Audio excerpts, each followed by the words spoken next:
Angel Searching. 24 years old na po ako ngayon. Before V-Mobile, graduate ko lang po.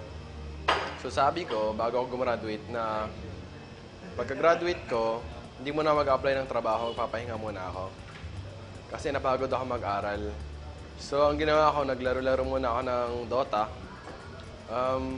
Sobrang addict ko po talaga sa Dota na dati, pag lunchtime po namin, hindi po ako pumapasok. Naging pick-up artist rin po ako. Tapos meron ako na-meet friend ng friend ko. Habang papunta kaming convenience store, nakwentuhan niya ako ng negosyo niya. Tinanong ko siya, ano negosyo mo? Sabi niya, pwede ka raw mag-load ng lahat ng networks. Tapos pwede ka raw kumita ng malaki, pwede ka raw yumaman. So nagustuhan ko siya. And then sumali ako. Nag-search po ako sa YouTube kung ano talaga yung V-Mobile. And then may nakita akong contact number doon. Kinontak ko po siya.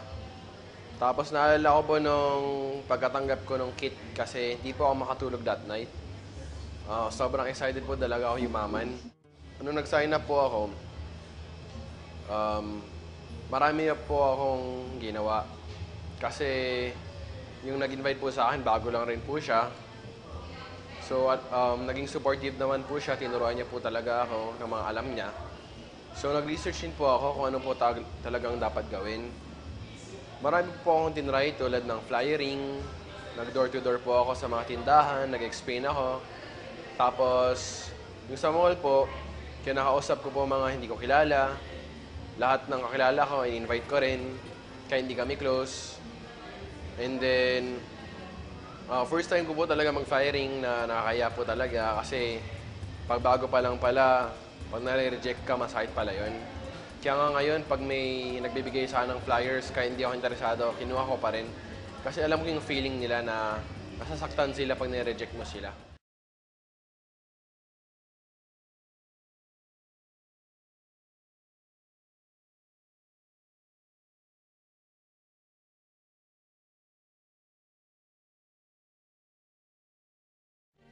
Marami po ako na-experience tulad ng nag-travel po ako mag-isa, out of town, and then hindi ko po alam kung may sasali o hindi.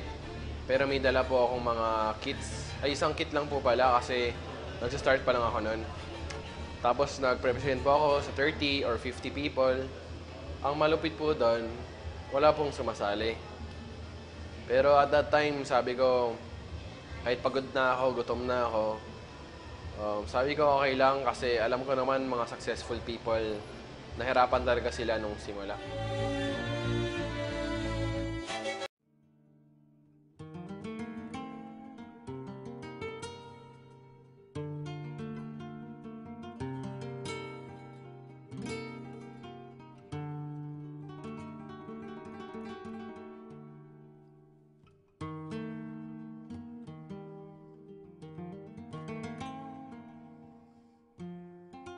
Hindi lahat ng sumasali is nagiging active. Tapos, yung iba, sumali lang, tapos hindi naman gumalaw. Yung dati po kasi wala pa pong office sa Davao. And mini-meet up ko po sila sa McDo, sa mall po. Minsan po, meron po akong pangbili ng snack nila.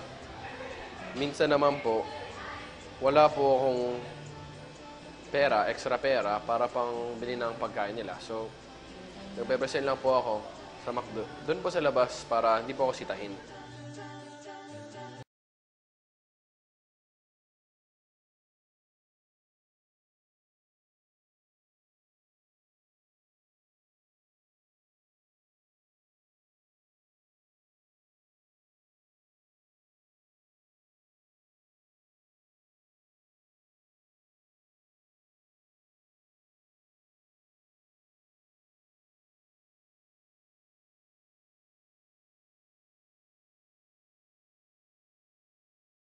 First time po talaga na may sumali sa akin, hindi po ako makapaniwala na may naniwala sa akin.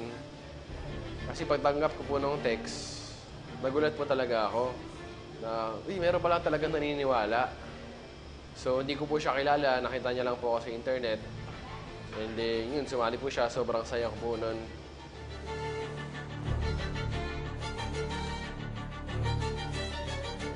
natutunan ko rin na hindi mo pala kayang pilitin ng tao na yumaman. Kasi dapat siya mismo gustuhin niyang yumaman. Kasi kahit anong gawin mo, kahit i-drag mo pa siya sa office, drag mo pa siya sa training, pag ang utak niya nasa ibang bagay, wala rin mangyayari. Gwapo po ako dati, mas lalo po ang gumapo ngayon. So, yung nag-change po is mas naging responsable po ako. Tapos, nabuhay po yung mga pangarap ko. Masarap na nga pong kumita ng pera. Ang masasarap pa po doon, yung walang katumbas na pera is, after mo mag-present, may lalapit sa'yo kahit isa lang o dalawa. Tapos sasabihin nila na, salamat sa'yo, nabuhay yung pangarap namin. Akala ko kasi wala nang pag-asa sa Pilipinas. Akala ko abroad lang pag-asa. Yung pala, ang opportunity pala, meron pala nasa Pilipinas. So, salamat. Lahat ng mga successful people, pati lahat ng nag-fail, pare-pareho lang po ang dinaan ng hardship sa buhay. Pare-pareho lang dinaan ng failure, challenges, obstacles. Pero ang pinagkaiba lang po ng kumita, tsaka hindi kumita, yung kumita po, nung nahihirapan po sila, nagpatuloy lang po sila. Yung hindi po kumita, nung nahirapan, nag-quit na, sinabing, hindi to para sa akin, wala akong pag-asa. So, yun po yung pinagkaiba nila, yung determination po. Yung pinaka-goal ko po talaga nung nagsimula ako is kumita talaga ng maraming pera. Ngayon, nung pinag-aralan ko po yung networking, na-realize ko po na ang maganda po sa networking, hindi lang po pala pera-pera. Ito po yung negosyo na pwede kang kumita ng malaki habang nakakatulong ka po sa ibang tao. I believe I can fly. Woo. I believe I can touch the sky. I think about it every night and day. Spread my wings and fly away. I believe I can soar. I see me running through that open.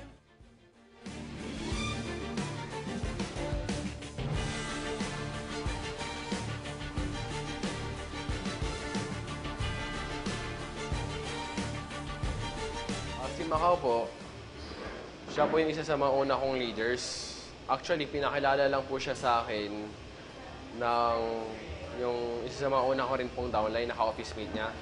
Sabi po ng ka-office mate niya, mayroon akong kilala na mahilig sa networking. So, pinakilala niya po ako kay Macau. Nag-meet po kami sa coffee shop na.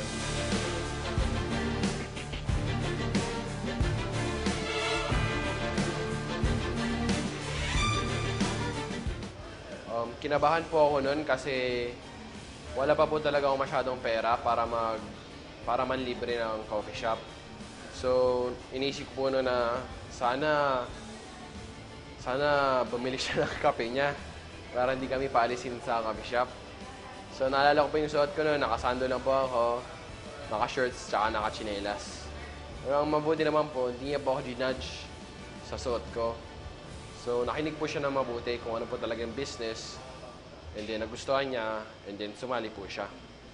Marami po akong naging achievement nung sumali po ako sa V-Mobile. Isa po dyan is, first time ko po nabili yung iPad ko. Tapos yung touchscreen ko po na cellphone. First time ko rin po makabili ng Lacoste na sapatos. Tsaka yung mga branded na damit na ako talaga bumibili. Yung pinakamalaking achievement ko po is yung nakabili po ako ng sarili kong sasakyan. Masasarap po talaga pag ikaw po yung nag-work for your achievement. And then, na-inspire po ako na marami ako nakikita ang mga mas bata sa akin, kumikita. So sabi ko, mangarap kaya ako ng brand new na sasakyan. Gusto ko yung SUV para maraming makakasakay, mga downlines ko. Sabi naman ng nanay ko na second hand na lang daw. Second hand na lang daw kasi masyado pong mahal yung brand new. Pero sabi ko po, kung may pangarap tayo, lakihan na natin kasi nangarap lang rin tayo. Libre lang rin mangarap. So, ayun po, nangarap po ako na brand new na Montero Sport na black. Bago po ako matulog, meron po akong picture sa taas po ng kama ko. So, nakita ko doon Montero Sport. Pagkagising ko po, Montero Sport. Bago matulog, Montero Sport. So, ganun po. Lagi ko pong iniisip yung goal ko po na makabili po ng sarili kong sasakyan. Tapos lagi kong ini-imagine, pag may nakita po akong Montero Sport, hinahawakan ko, tinitingnan ko yung loob. Tapos, pag sa kasa naman, pumapasok ako, inaamoy ko yung loob, inaamoy ko yung leather, inaamoy ko yung steering wheel. So, everyday po, binivisualize ko na meron na po akong sasakyan. Hanggang sa pinagtrabahuan ko po siya, nakuha ko po siya. Yung pinakamaganda ko pong nagawa para sa family ko is first time po namin magbakasyon abroad na magkasama po talaga kami. Na-treat ko po yung family ko ng Asian cruise, Singapore, Malaysia, Thailand. So, masaya po talaga. Yung magulang ko po kasi medyo matanda na. So, nakita ko sobrang saya nila. Tapos after nung bakasyon namin na yun, mas naging close po yung family namin. Tingin ko po in 5 years, meron na po akong residual income. Yun po talaga yung promise ng networking. Kaya po willing kami mag-sacrifice ng malaki. It's because of residual income. Residual income po, ibig sabihin, magtatrabaho ka sa simula. Like 1 year, 2 years, 3 years, or 5 years. And then after nun, pag na-establish mo na po yung group mo, pwede ka na pong kumita kahit wala ka pong ginagawa literally. Yung araw-araw po, gigising ka na lang, kakain ka, wala kang iniisip, pero kumikita ka pa rin po. Yun po talaga yung gusto namin kasi okay lang po sa akin na mag-sacrifice ng ilang taon.